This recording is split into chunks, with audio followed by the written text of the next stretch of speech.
नमस्कार बच्चों, वैदिक हिंदी चैनल में आपका स्वागत है। कल आपने भाषा पढ़ा, आइए आज देखते हैं लिपि क्या होती है। तो परिभाषा देखिए, मौखिक ध्वनियों को लिखित रूप में प्रकट करने के लिए जिन ध्वनियों का प्रयोग किया जाता है उन्हें हम लिपि कहते हैं।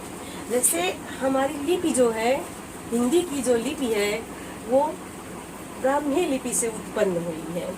लिपि का मतलब लोग सोचते हैं कि लिपि आखिर है कैसे, इसका मतलब क्या होता है कि किसी भी भाषा को लिखने का जो तरीका होता है उसे लिपि कहते हैं।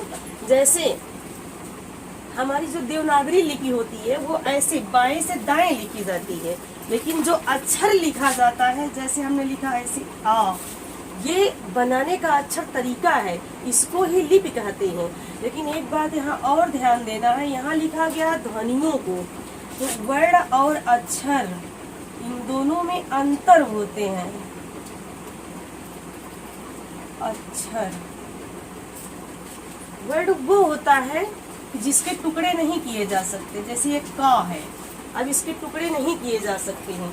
लेकिन अक्षर वो होता है जो पूर्ण होता है। क जब हमने क कहा तो ये अभी आधा है, जब हम इसमें आ का साउंड जोड़ेंगे तब इसके बराबर ये होगा क। तो इसको ही हम अक्षर कहते हैं, अर्थात ध्वनियों के तरीके को हम जो है लिपि कहते हैं। जैसे हमने लिखा क, क्योंकि अब इसको हम और तोड़ नहीं सकते हैं। जैसे और लिपि है वर्णात्मक लिपि, जैसे है ए बी सी डी, जो भी हम लिखते हैं एक एक करके लिखते हैं, इसको ही हम जो है वर्णात्मक लिपि कहते हैं। लेकिन देवनागरी जो लिपि होती है वो अक्षरात्मक होती है। इसके कारण इसके बाद आते हैं लिपियां। जैसे देखिए हिंदी, संस्कृत, कोंकणी ये देवनागरी लिपि में लिखी जाती है।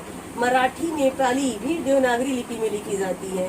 उर्दू फारसी लिपि में लिखी जाती है। बंगाली बांग्ला लिपि में लिखी जाती है। और अंग्रेजी, फारसी, जर्मन ये रोमन लिपि में लिखी जाती है। कश्मीरी शारदा में लिखी जाती है। पंजाबी गुरमुखी में लिखी जाती है। आइए अब देखते हैं उपभाषा। विस्तृत क्षेत्र अथवा प्रदेश में बोली जाने वाली भाषा को हम उपभाषा कहते हैं। जिसमें साहित्य इत्यादि की रचना होने लगती है उसे हम उपभाषा का जो है रूप देते हैं। इनकी संख्या जो है 5 होती है। जैसे पहली है पश्चिमी हिंदी, दूसरी है राजस्थानी, तीसरी है पहाड़ी, चौथी है पूर्वी, 5वीं है बिहारी। तो इन्हीं से ही बोलियां निकली हैं, जिनकी संख्या है 18। भाषा के क्षेत्रीय रूप को बोली कहते हैं, अर्थात जो है किसी सीमित क्षेत्र में बोली जाने वाली भाषा को बोली कहा जाता है। जैसे देखिए उपभाषाओं से ही बोलियों का निर्माण हुआ है, अर्थात इनकी उत्पत्ति उपभाषाओं से हुई है। तो हमारी उपभाषाएं 5 हैं, अभी हमने बताया। तो पश्चिमी हिंदी से 5 बोलियां निकली हैं। पहला है बांगरू, जिसे कहते हैं हरियाणवी, और बुंदेली ब्रजभाषा कौरवी, कौरवी को खड़ी बोली भी कहा जाता है। इसके बाद है कन्नौजी, इसके बाद है राजस्थानी हिंदी। राजस्थानी उपभाषा से 4 बोलियां निकली हैं, मारवाड़ी, मालवी, जयपुरी, मेवाती। इसके बाद आता है पूर्वी हिंदी। पूर्वी हिंदी से 3 बोलियां निकली हैं, अवधी, बघेली, छत्तीसगढ़ी। क्या तो पहाड़ी हिंदी, पहाड़ी हिंदी से भी 3 बोलियां निकली हैं। पूर्वी, इसमें 3 बोलियां निकली है। पहाड़ी हिंदी जो है 2 पार्ट में बटा है। पहला है जो है पूर्वी पहाड़ी, दूसरा है मध्य पहाड़ी। तो पूर्वी पहाड़ी से हमें नेपाली मिलता है और मध्य पहाड़ी से कुमाऊनी, गढ़वाली मिलता है। तो इस प्रकार अगला है बिहारी हिंदी। बिहारी उपभाषा से 3 बोलियां निकलती हैं, जो मैथिली, मगही और भोजपुरी। तो इसे जो है हम 18, इस प्रकार 18 बोली पाते हैं। इसमें इन्हीं को बोली कहा जाता है।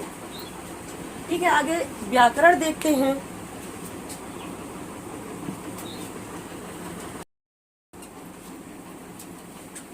व्याकरण, किसी भी